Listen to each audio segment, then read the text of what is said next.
Mike, appreciate you sitting down with me.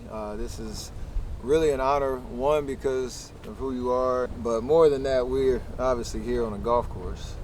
And it's a pretty special bond in terms of the basketball players who love Right. golf. That group is growing by the years. A lot more people picking up the game, but you've been in it for a long time, and Yeah. I'm fascinated just to know how that love for golf in general just started, and how you balanced golf and basketball while you were playing. Because I'm in that boat right now, and I feel like sometimes I'm playing too much golf, but sometimes I feel like I'm not playing enough. Well, that's the easiest point. I mean, that's the easiest question I can answer. Is that when I was playing, it was snow on the ground in Chicago. There was no golf courses. There was nothing. If it was, things would have been a little bit different. But I kind of got into golf mainly because, from a competitive standpoint, to me, it is the hardest game to play. Absolutely. I can always respond to an opponent, a defensive guy, offensive guy, whatever, but in golf, it's like playing in a mirror, and you're battling yourself consistently to try to get perfection every swing, every putt. For a competitive person like me, this is what keeps me sane, because when I walk away from the game of basketball, that was enough to keep my competitive juices working. Absolutely. Now when I don't have that game, this game, and it even drives me crazy then. Now I go fishing in between my golf because I got to show patience in fishing. That's going to be relative to golf. Good morning and welcome to the first day of the 43rd Ryder Cup.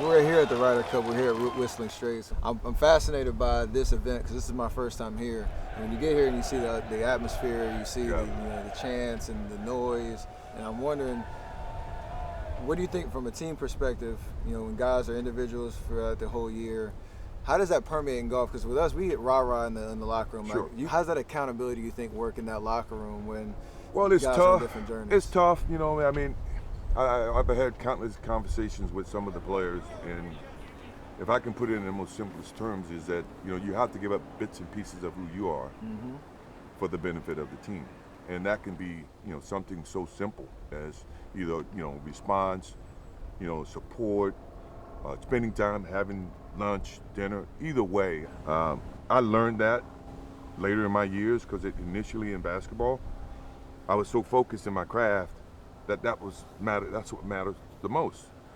But to win, you have to give parts of yourself to other people and look at people in a different manner and come to accept them. Ryder Cup is very similar in the same sense. I mean, you got Tiger Woods on your team. Tiger Woods can only win 1 point. Yeah, 1 point. And he may not even win. It depends on if you're playing alternate shot. So it's things that you have to factor in. Our best asset is on singles, but we always seem to struggle in alternate shot and best ball. And that, I think, has been something that the European team has always been able to capitalize on. And for us, we should learn from that. Well, a fixture at Ryder Cups through the years. I first remember seeing Michael Jordan at his first Ryder Cup in Valderrama, Spain in 1997. These guys can go to any event they want in the world, and they never miss the Ryder Cup. I know you've traveled to Europe and been on the road venues. You've been in home venues. If you were on the Ryder Cup team, would you rather be playing on the road, somewhere in Europe, playing against that road crowd, being able to shut them up, or would you rather be on home turf, hyping, feeling the energy here with the home atmosphere? You know the answer to that. I know. I just want to hear it. I'd rather be on the road. I'd rather be on the road. I love playing on the road, and it seems as though your concentration level is much better. You know that you're not expected to win, so that you have the opportunity to prove the unknown. And a lot of times when you play at home, you let your hair down, you get relaxed, you see more friends, you see more family, you got to worry about tickets, you got to worry about so many other different things. So I always love playing on the road, so it minimizes my thought process and I can focus on my craft. And I would imagine if I was playing on the Ryder Cup, I would much rather play in Europe than to play home. And there's another one for Dustin Johnson. That's Michael Jordan on board. You got a lot of different characters on the USA team. Do you see yourself in any of the Team USA members? Who do you see yourself in the most in terms of their demeanor on the course or, Wow, that's something hard. about them? That's hard. You could say nobody because they ain't on your level yet. No, I think I like to say that competitive nature is you can see it in a lot of the guys, and it comes in a lot of different ways. I can see a little bit of myself in JT. Mm-hmm. I can see a little bit of myself in Brooks. I can see a little bit of my calmness and confidence in DJ. So I mean, I can see a lot of those qualities that it take to be successful. Basketball, especially in the way that you play the game, you could impact the game on both ends of the floor. And I'm sure you always felt like there was time for you to flip a switch and get things back under control. True. In golf, you can't really control what the other person's doing. How do you think that mentality is mastered in golf? I think when I talk to all of my buddies, and when they're playing the big matches, and I see that they're leading, the first thing I type to them or I text them is keep it simple. Mm-hmm. Because now you're not trying to overthink. Just keep it simple. Fairways and greens. Blah blah blah. You can't get it all back in one hole. You got to take it shot at a time. To me, those are simple conversations. That's a simple way to stop what you're thinking. I know it's a Ryder Cup.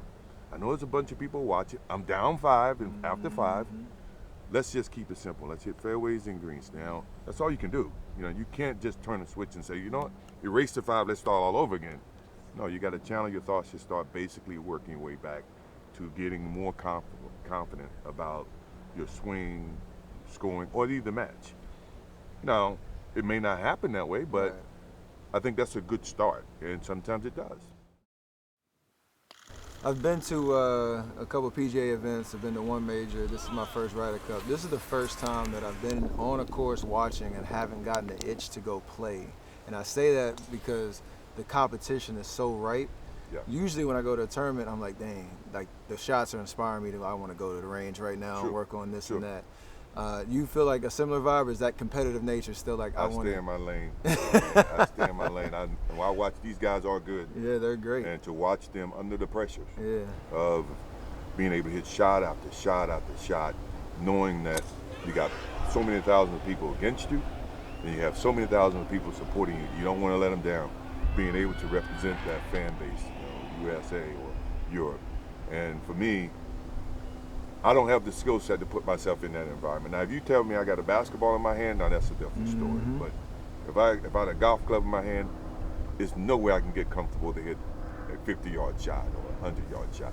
Not with all these people. All these people. He's got President Bush, Michael Jordan over his right shoulder. He's got a big moment here to try to turn this thing around. Who on the European team would you be most scared to play against? And I hate using that word with you.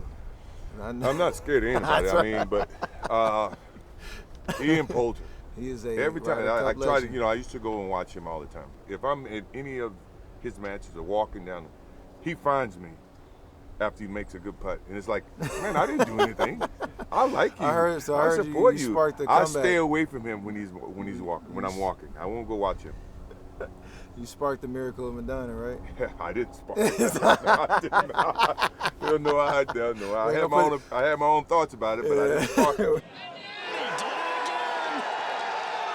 Those are maniacal eyes, aren't they?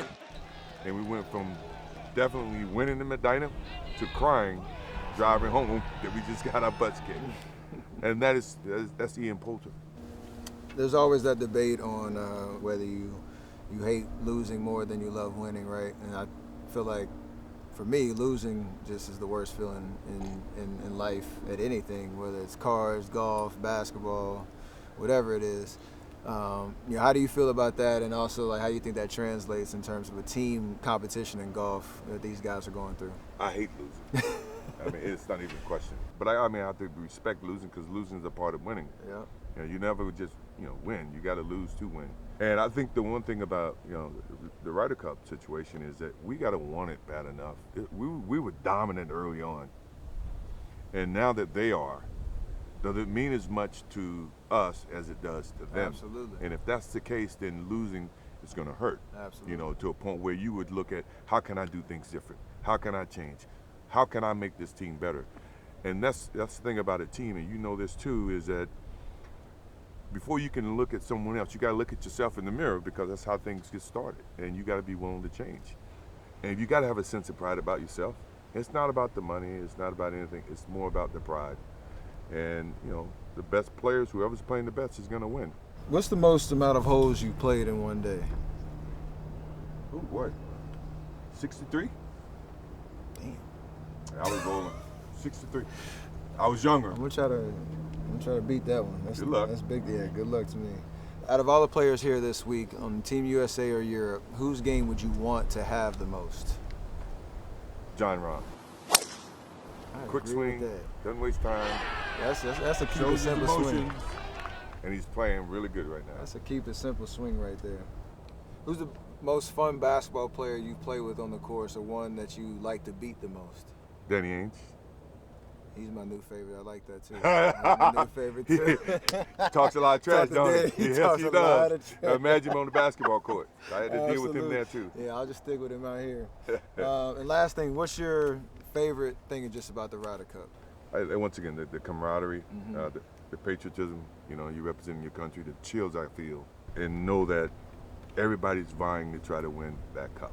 It's not about the money, it's not about anything, it's more about the pride. And, you know, the best players, whoever's playing the best is going to win. You know, I hate that we've been playing bad, that they won, but I got a good feeling this year. Let's I got do a it. good feeling. Let's do it. I appreciate you sitting down. I know how much golf means to both of us, and it's nice to connect on that level. Anytime. And yeah, I'm gonna bring my wallet next time we play. Come on down to the Grove. I got some Absolutely. treatments for you. Absolutely.